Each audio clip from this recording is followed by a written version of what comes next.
So the shir is Lilui Nishmat Esther bat Eliyahu and Esther bat Yitzchak. The two yortzites are, I think, on two sides of the Ve'ela Mishpatim Asher Tasim Lefneim. So there's a lot of discussion regarding the Vav there, the Vav Achibor Ve'ela Mishpatim. So it is true that we kind of get the sense that this is a beginning or the beginning because it's the beginning of the Parsha. It's the beginning of a parak. So we have like a good team up over here between those forces that decided that this is the beginning of Parshat Mishpatim and those forces that decided that this is chapter 21. So over here we have two forces bringing us to think that this is the beginning, and that may or may not be the case. Now, what you'll see, and you would see this clearer if you looked at the file and the source that I actually sent, because there I put in red, and this was printed in black and white. Yes, you saw the red. So what I did was something very simple, and that was to kind of ve'ela hamishpatim, to go back to what was before, and before was the Aseret HaDibrot, and I lined up the various things in the Parsha as per the Aseret HaDibrot. Now, there were a couple of different ways of doing this, so I don't know if I did. Again, one way of doing it would have been to go throughout the Parsha and then say, okay, to which, draw it to where it should be, from 1 to 10. Or I could have gone from 1 to 10 and then go to what it may be connected to in terms of our Parsha. So as I said, either way I would have gotten complaints. So I just did that was convenient for me. So if you see source number 2, it actually says in red, which you can see, Mi Beit Avadim, which is part of the Anochi. And yes, I noticed that also part of the Anochi is missing over here, but I did want to hone in on that. The reason why this is easy is because it's the first Dibur in the beginning of Mishpatim, the discussion of Avadim. You were slaves, so I took you out of the house of slavery, and now Kitikna Evid Ivri. And if you look then at the various Mefarshim, I'm sure that some of them we remember, we're familiar with, that some of them are connected to the ear who heard it, and so on, and doesn't really want to be free, and God set us forth as free. But over here, the really main focus is that if you're going to have a slave or servant, whichever term you want to use, so what exactly are the rules of engagement and what are the rules of leaving? And it's also interesting that you have Bakobi Yatzeh and what it is that the person is going to be leaving with. And again, there is this, say right now, because I don't want to oversell this, I'll say at least a loose association or something which reminds you of, but maybe we'll say that in clearer terms. The Ten Commandments could be seen as being exceedingly exact. These 10 things, and what we're going to see in Mishpatim is that we're going to see how you apply it and how you spread it, and there will be situations of inexactitude. That'll be one element. The other element will be when things kind of flow over from one law to perhaps another law, because also real life is not as pristine. Real life can end up being very messy, and therefore it's the messiness of real life which is going to be, I think, referred to as we see the expansion of these laws. But there is something very specific I want to get to, and that's going to be the thing which we're going to least expect. If we continue again in source number 2, we had Shmot Kaf Aleph. Then I have Shmot Kaf, Pasuk Kaf. Lo ta'asun iti, Elohei kesef le'ezav, lo ta'asu lachem.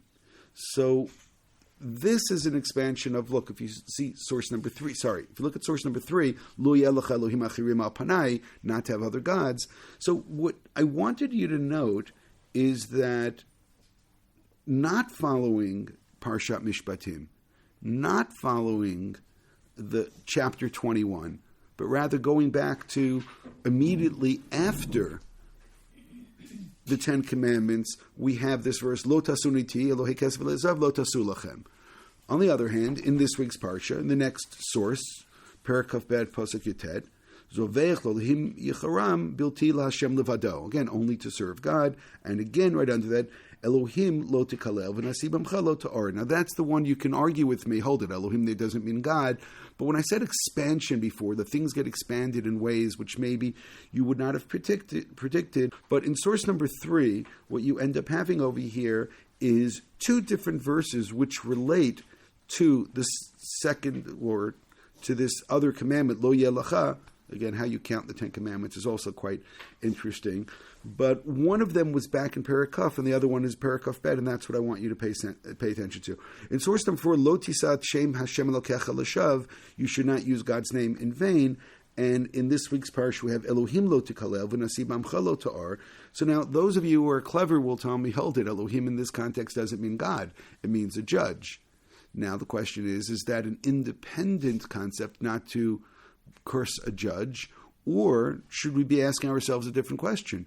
Isn't it odd that when we speak about a judge, we use the word Elohim, which is sometimes kadosh, which means, and I think you can find Gemarot that either say this black and white, or certainly will give you the impression of this, that when a judge creates justice, they become partners with God, which means that that it's God's will that there should be justice on earth. So therefore, there's this partnership which takes place, which therefore, calling the judge Elohim, which is really daring and really interesting, would apply. Now, all that I'm doing is going a half a step further and saying, hold it, but then you should not curse Elohim. Does that somehow, therefore, connect to this idea of using God's name in vain and so on? And yes, there's a stretch, but that's what I was saying, is that the real world is messier, and the real world is actually quite interesting. But believe me, my whole share today does not hinge on that on that comment. It's rather something which will come from the mode of thinking. And if you look at source number 5, it is the commandment of Shabbat, which for us is number 4, right? The commandment of Shabbat. And you'll notice what I did over here is that under that commandment, I put a bunch of other things. V'sheishanim tizrat artzecha v'savta tvuotav v'shviya tishmetena. U'natashta b'chlu av'yonei mecha. So what do we get into right now? We're getting into the laws of Shemitah. Shemitah is called Shabbat Haaretz. So therefore, what I'm really suggesting is something which, if you were keeping track of Rashi tells us that the 10 Commandments are actually highlights and chapter headings, and then in the chapters themselves will be lots and lots of details. And he quotes Rav Sadia Gaon, who puts all 613 commandments into the 10 Commandments.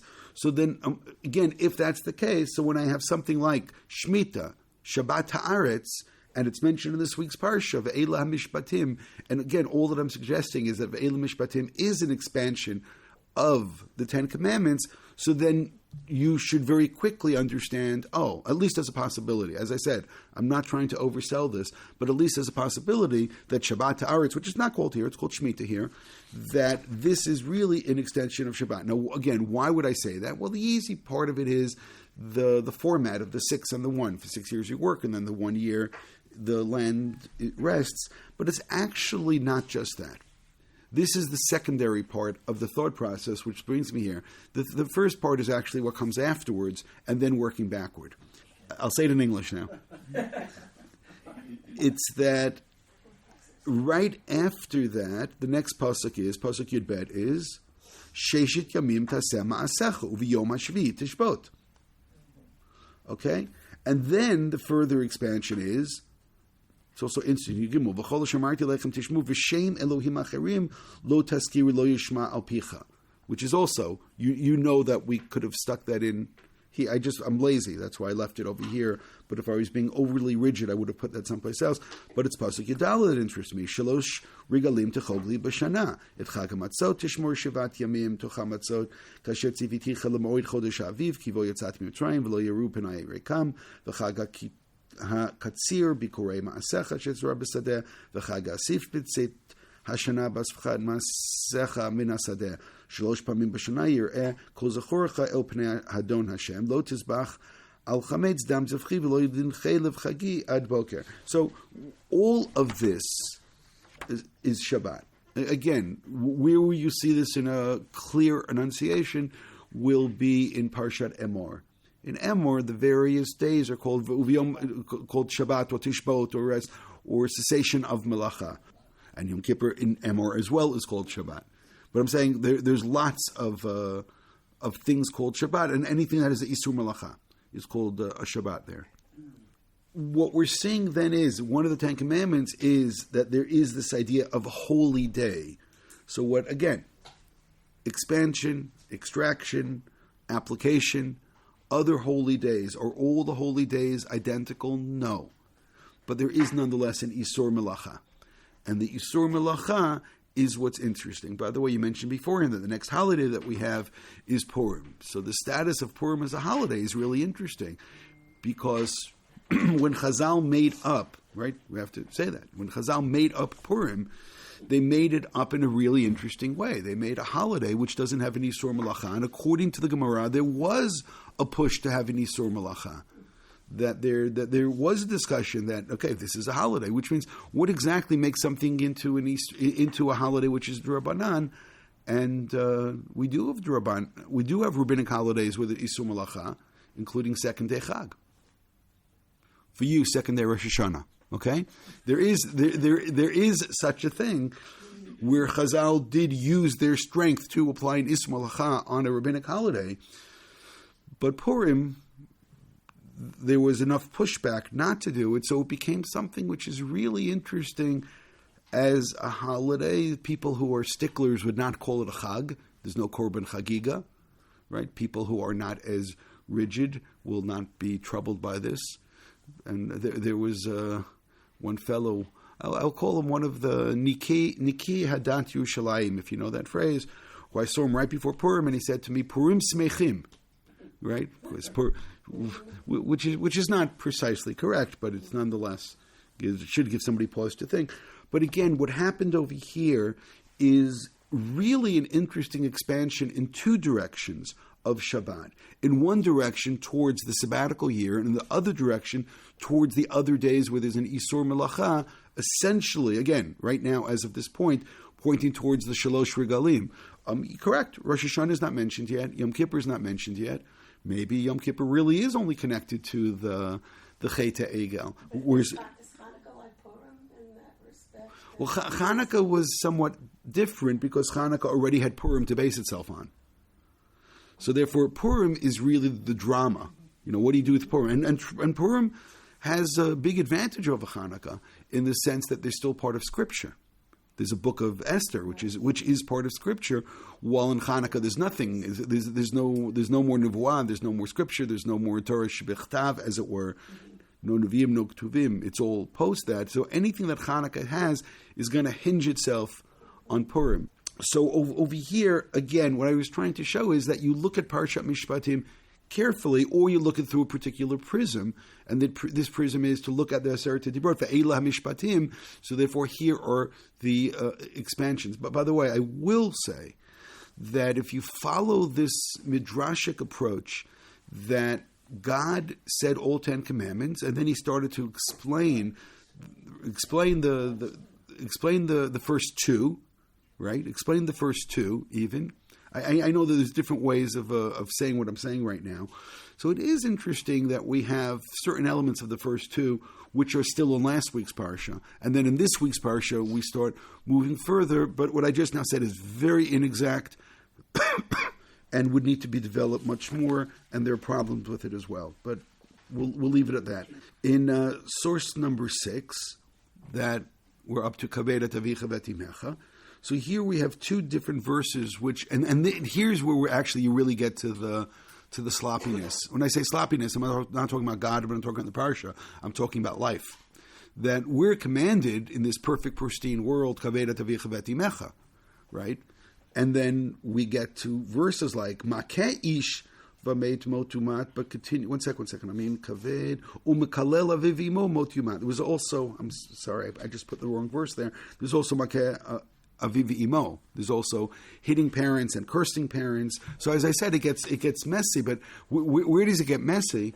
It gets messy when we move from the aspiration, which is, I say aspiration. What a terrible word. the aspiration, and then we move into the real life full of emotions, and then people doing things which are inappropriate, and therefore I'm saying Mishpatim is messy, but it's the messiness of real life. So therefore, in the next source, Lo Tirtzach, that's where Makeh Ish Lamet Mot Yumat really should have been, but again, there's enough other ones over here.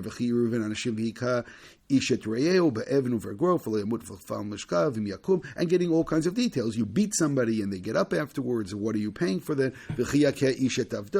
And again, so it goes from the worst case scenario of beating somebody then dying, and then there's lots of other gradations involved, which means the person who's going to be beating people, what if they get on their feet for a while and then they die sometime afterwards, and eventually leading up to the ayin tachat ayin and shein tachat shein and so on and so forth.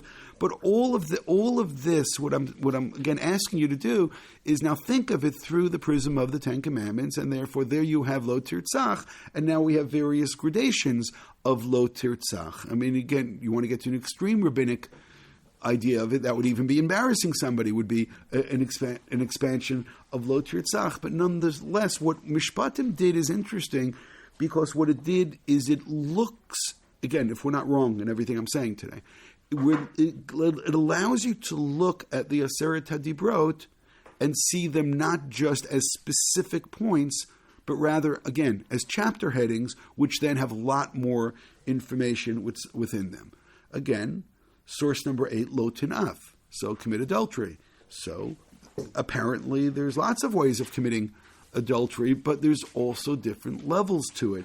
So over here, kia fateh, so here you're talking, not necessarily about somebody who's married, but you're talking about a seduction. Or for that matter, there are other kinds of messiness which could be included within gradations of having to do with sexual inappropriate behavior. The continuation over here is interesting. Why that's thrown there in the middle, you can say any drasha you want. Kol shochevim behimamot yumat. So that we've moved over from seduction of a single person, moving over to bestiality. So, that was quite a jump that took place over there. But that's what I'm saying again, is that just this really simple, dramatic, strong, right, do not commit adultery. I mean, the rumors are, you've heard of the King James Version of the Bible? The King James translation. Apparently that he commissioned it because beforehand there was a Bible that was printed that had one mistake in it. One word was left out. Instead of it saying, do not commit adultery, it said, do commit adultery. There was a not left out. And they call it the Sinner's Bible. And King James, yeah. Anybody who wants to buy that, you may have other problems, and that's why he commissioned. Can somebody do this right? And that's why there was an official Bible then that they checked for mistakes. Yeah, that's an easy case. There are harder cases. I mean, I can again. We're not. You're right. We're not discussing now, and I'm not pasking now. But when I've taught this.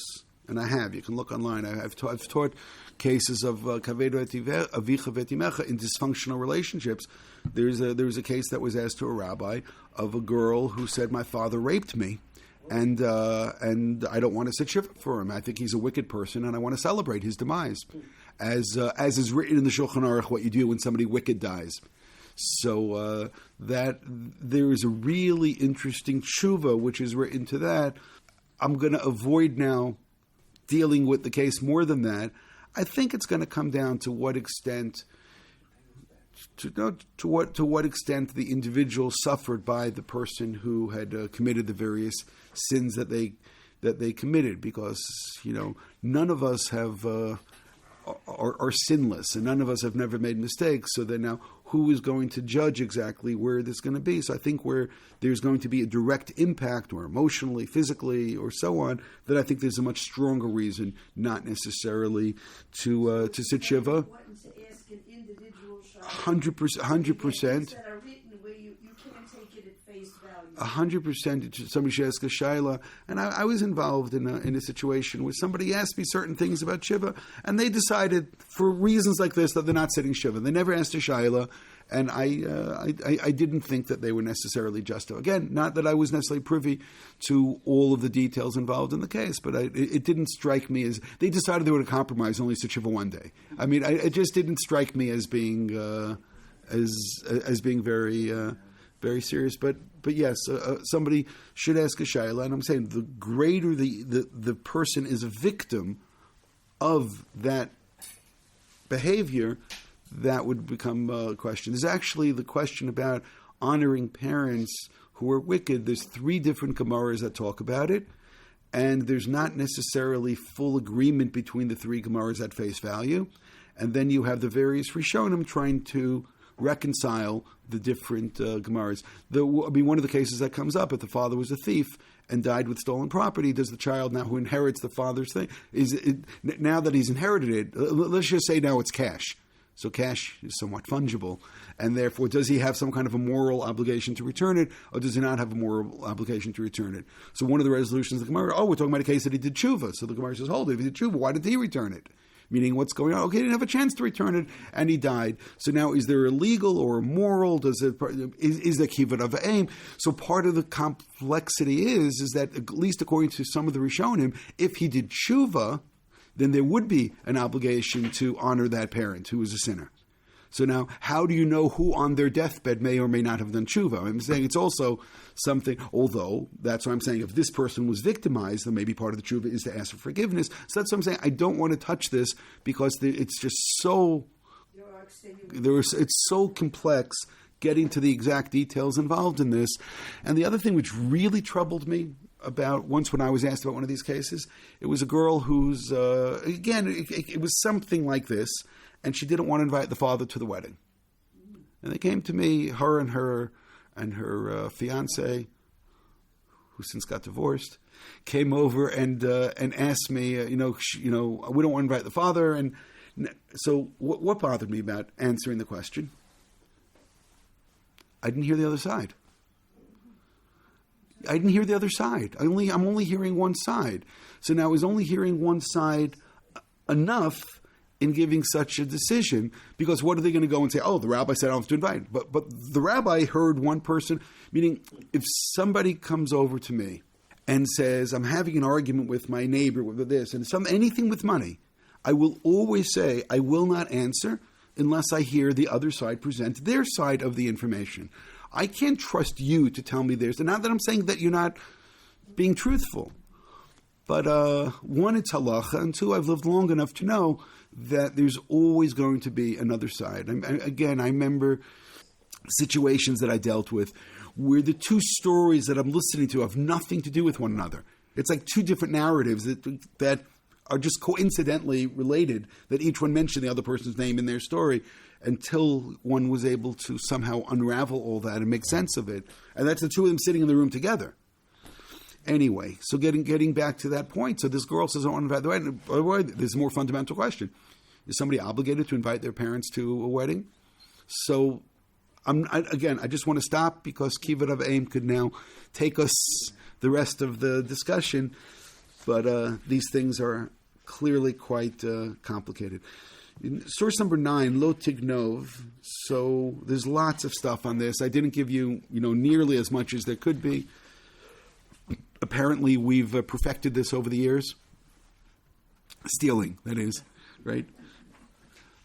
We kind of have this sense in the back of our minds that all of the 10 commandments are punishable by death, and therefore stealing is not regular stealing. Stealing is kidnapping.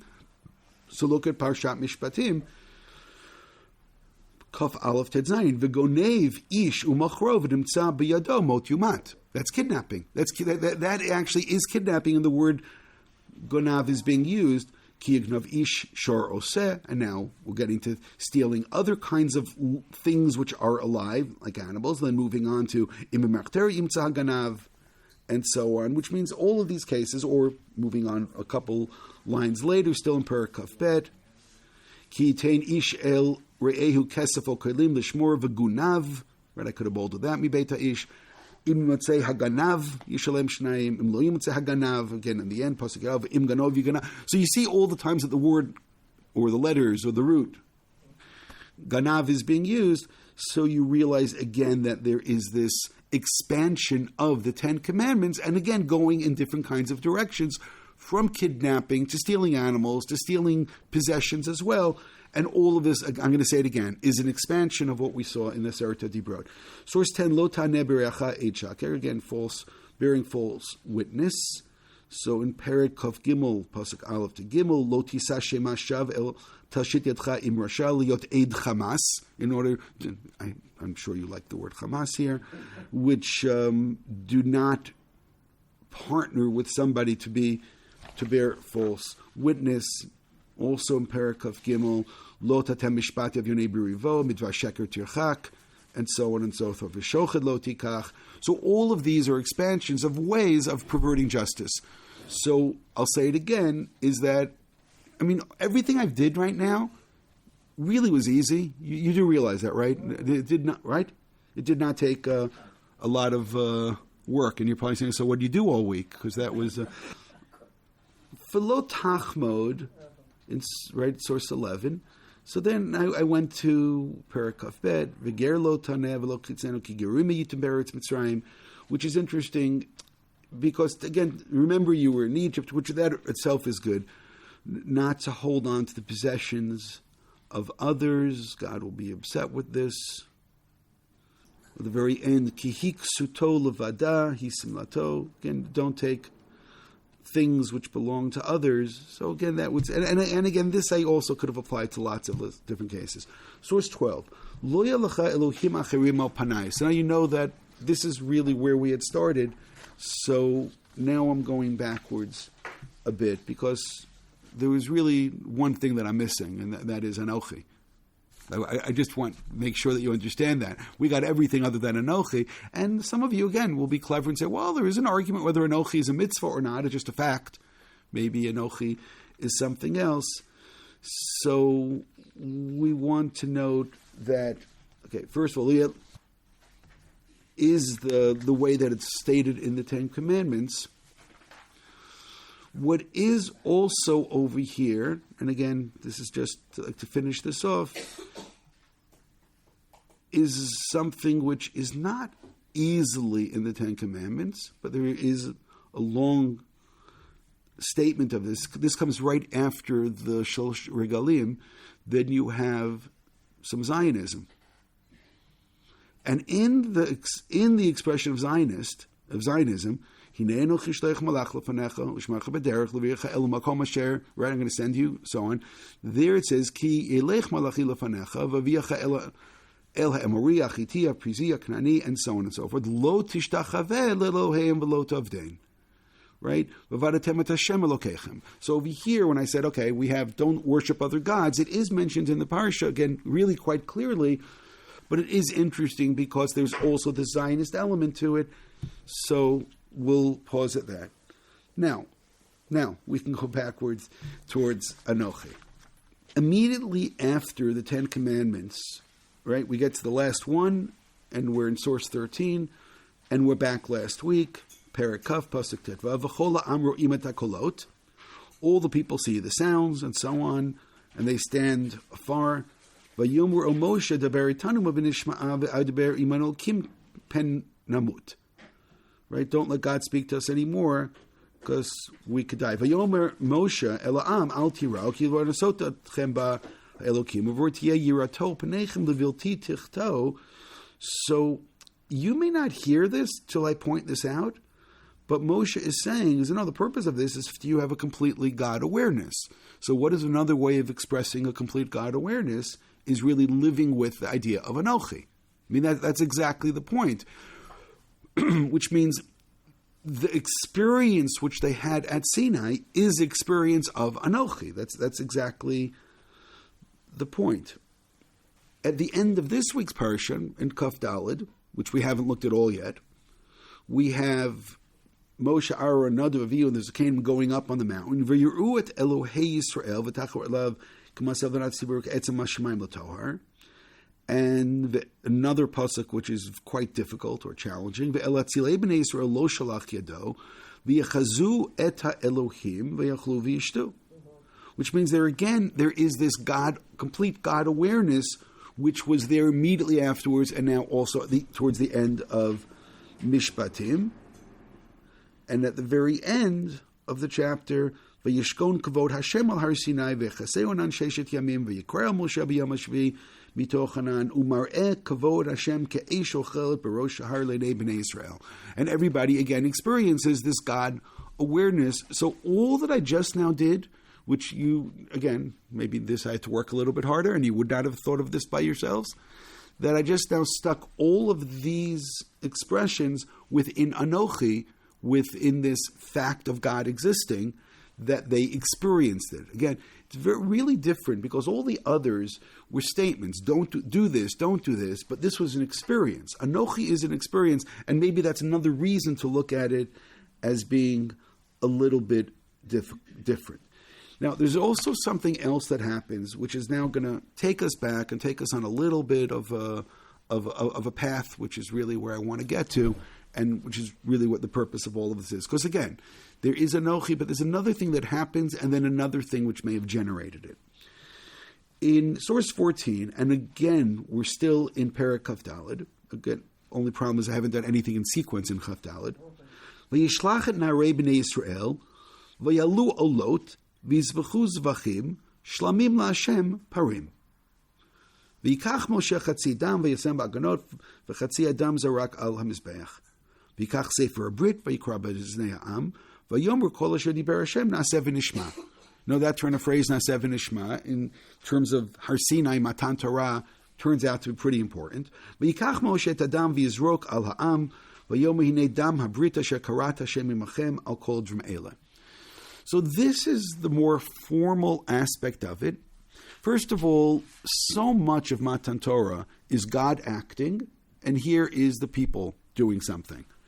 Here is the people accepting, here is the people being a part of it, but there's also another word here which is incredibly important, and that word is Brit, that there is a covenant. The covenant includes within it offerings, the olot, svachim, shlamim. It includes speaking, na'aseh v'nishma. It includes sprinkling of blood. And by the way, I mean, there are those, especially the Ramban, who will tell you, yes, this is a conversion process. The Jews have Kabbalat HaMitzvot, and over here they are all becoming Jews. That's exactly what's taking place. So it's not just that God is saying, okay, stating these 10 facts, these are the rules the world goes by, but they're accepting these things, which is actually creates a process, but it also creates, therefore, this Brit, and it creates this covenant. The covenant has two sides to it, so it's not just God speaking, it's also the people responding and accepting. As I said, the Ramban reads all of this as being part of conversion, including the Korban. A Korban is needed by conversion. We were children of Avraham and Yitzchak and Yaakov. I don't know what Jews. Let's just say. Let's take your question and turn it around. Let's just say that there was a couple who got lost on the way to Sinai. He had his pictures. He wants to take his camera, and he goes, oh, look at this sunset here, and he's there taking pictures off on the side. He's off there on the side. He's busy, and pick on you, but he's there taking his pictures and so on. And they get to Sinai, and it's after na'aseh v'nishma. So, what does he have to do now? Is he Jewish like everybody else, or did he miss something? He didn't have the sprinkling of the blood on. The Ramban insists that this is a conversion, and therefore the Erev Rav become Jewish now as well. But the Jews have to have part of this covenant. So, as I said, it's not a simple thing. Oh, we blame everything on it. So it's great to have Erev Rav in your life that you can blame for all the problems that exist. Okay. In source number 15, which we've gone all the way back now to Perek Gimel. Now there's something interesting about Perek Gimel, and that is we're still in the same place. We're by Chorev. This is by the burning bush. And this is the first sign that God says to Moshe, I'm going to give you a sign, and this is the one that we always forget because it doesn't seem to make sense. Vayomer ki yeh imach, v'zeh ha'ot ki anochi shlachticha, v'otziacha et ha'am miMitzrayim, ta'avdun et ha'elokim al ha'ar hazeh. And when you get out, you'll serve God on this mountain. Now, truth is, we could have just started here the middle could have been here, and the end could have been here, and we could have only tried to discuss what that phrase means. I'm not going to do that. But I will show you Mefarshim who've taken this phrase and used it in all kinds of interesting ways, most of them circling around exactly what we're up to. So let's start, as we should, in source 16 with the Onkelos, who's really quite literal. Tavdun is tifalchun, but tifalchun is to serve in the sense of avodah. I know, but it's translating avodah, but it doesn't mean it means avodah, but the connotation over here is one of serving God. But it didn't help us all that much. If it was a korban, that would be perfect. Targum Yonatan, which is the reason why I made a point about the Targum Onkelos, he says that when you get out, tifalchun kadum Hashem, ditikablun yat oraiti. Or the Hebrew is tavdu lefnei Hashem, shitikablu, it's torati ala harazeh. So what does it mean you'll serve God on this mountain? What is serving God? Kabbalat HaTorah. What is Kabbalat HaTorah? Now I can argue that's the Naaseh V'Nishma. Again, you can argue with me that that the Kabbalah took place in Perek Yatet. It's Perek Kaf Kaf Aleph till Kaf Gimel is interesting. Kaf Daled you can say, but it means accepting the Torah. So this is really interesting because what Targum Onkelos did is he translated it literally. You'll serve God on this mountain. And what Yonatan did is you're going to serve God in a transformative way by virtue of accepting the Torah, and now everything will be different. Yes, he didn't use all those words, but that's what he said. And one is very literal. Okay, you'll serve God. And I'll ask it this way. At which point can you just put a check on your list? Yeah, we did that. And what exactly does it mean to serve God? And that's what I was trying to get to. We're going to see it gets much more interesting. If you look at Ibn Ezra in source number 19, which is Perek Hey, right? Here's the negotiations with Paro. We're going to go and we're going to serve God.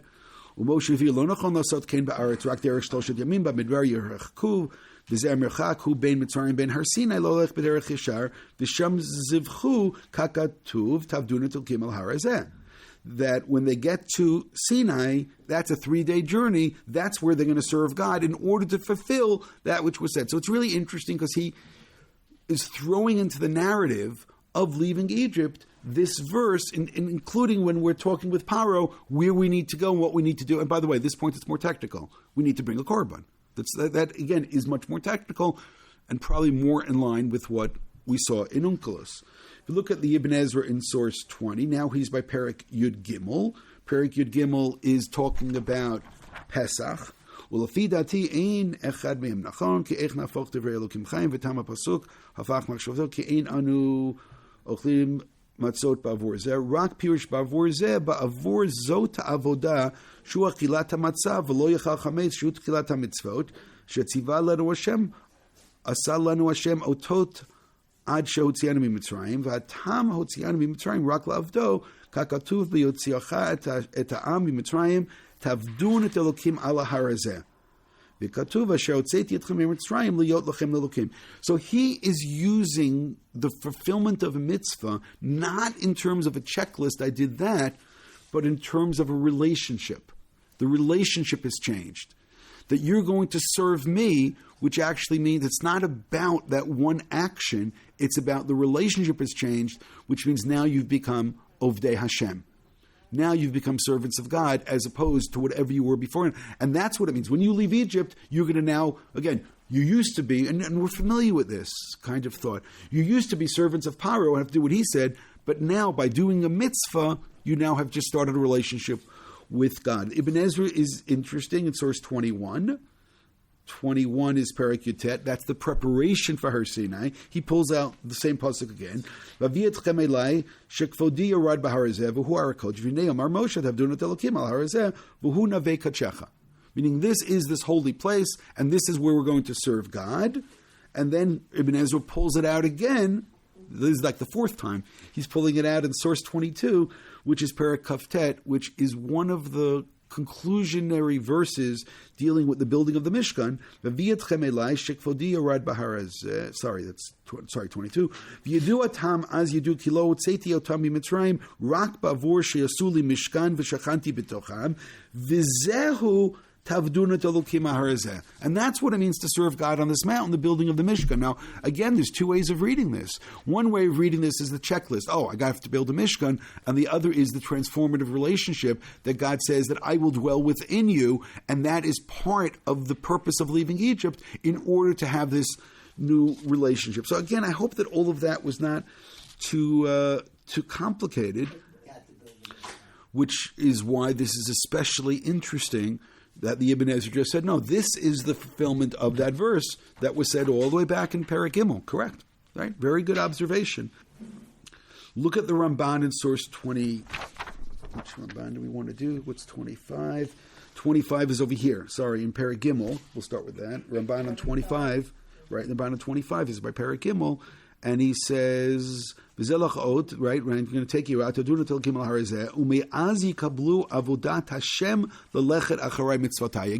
what does it mean tavdun Hashem? It means Kabbalat Torah. It means the accepting of Torah. And by the way, I don't want you to lose focus. This is actually part of what Anochi is. Anochi means that I am God who took you out of Egypt. Oh.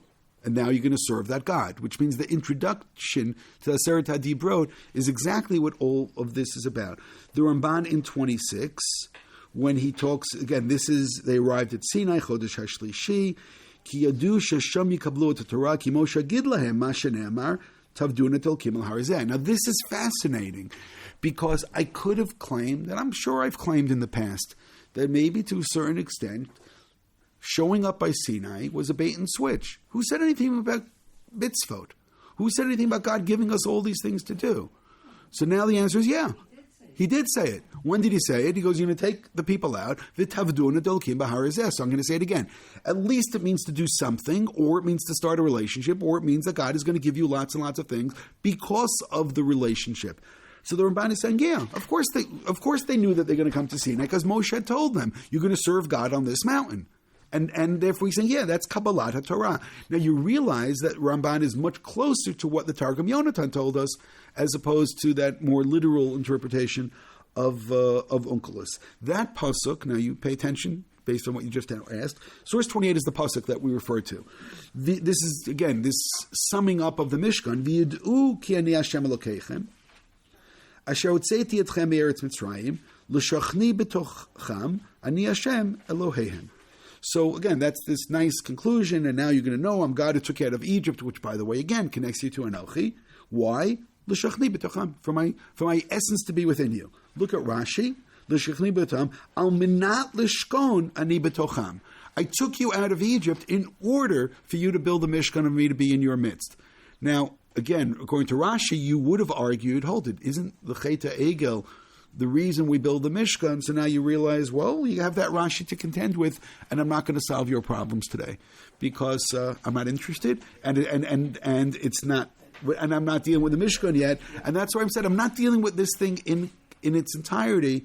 I just want you to see some of the, and again, it goes down to this relationship that we need a place to live together, and we need the relationship.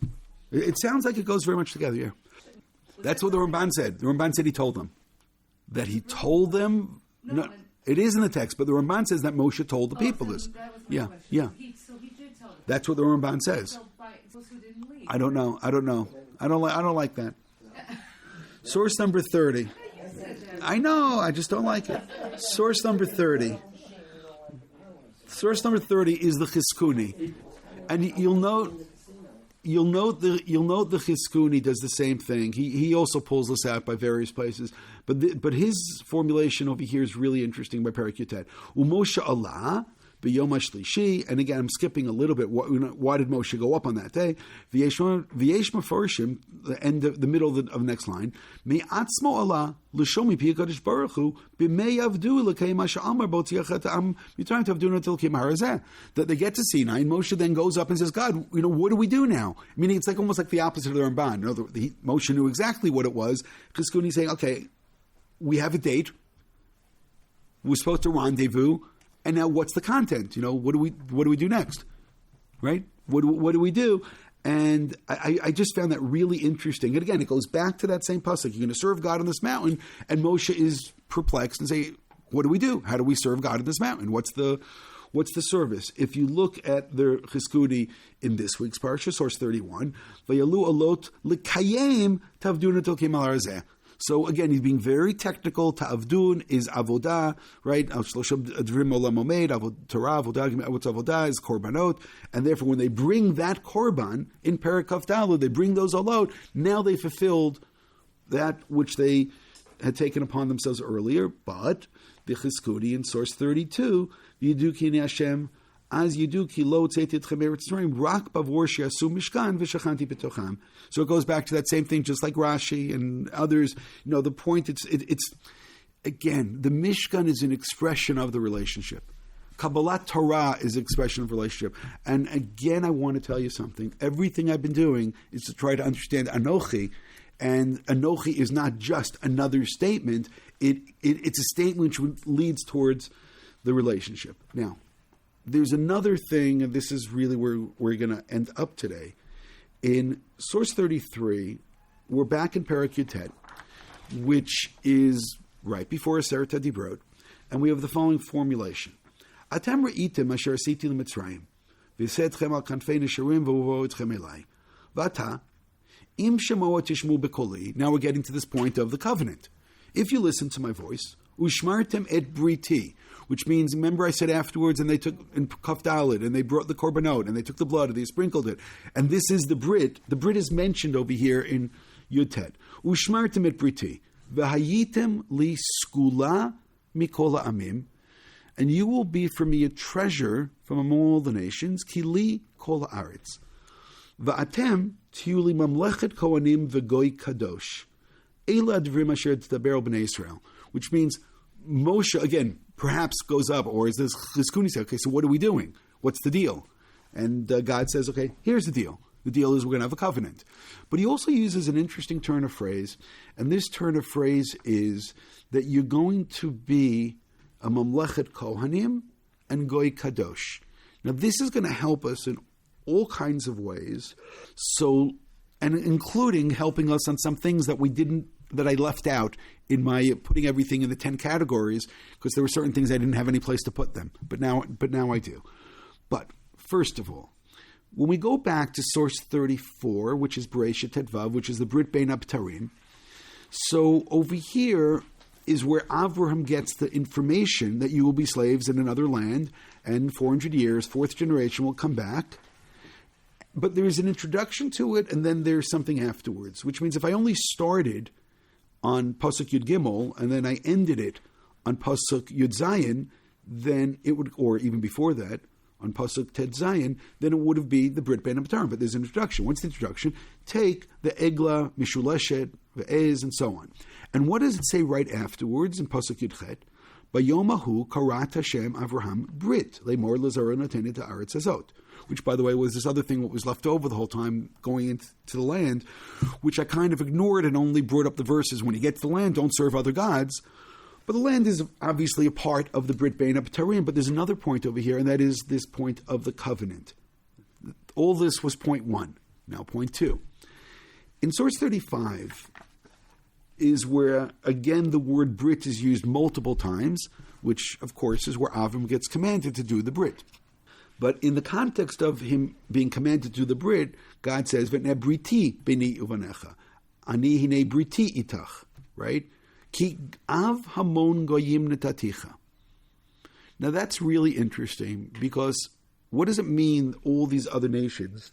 So keep that question in mind for a second. And v'natati l'chazarchayet acharecha ta'aretz hazot, and then it goes back, and this is the briti, and then it talks about the Brit Milah itself.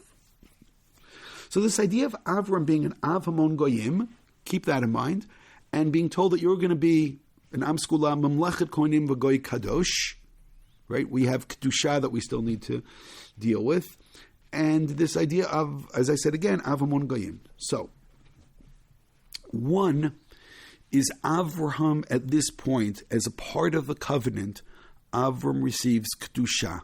Apparently, the idea of being, or an am skula, or making a covenant with God, means that God, who's completely holy, infuses us with some holiness. Now, you could all say to me, yeah, that's what the Aseret HaDibrot are. It's how to live a holy life. The problem is that a lot of the Aseret HaDibrot are not a holy life, but it's a moral life. Now, you can argue with me on that. You really can. You could say, no, well, what is a holy life if not a moral life? But the fact nonetheless remains that there is this really interesting correlation between the Sheva Mitzvah B'nai Noach and between the Aseret HaDibrot, which means a lot of this is not about Kedusha, but is much more about morality.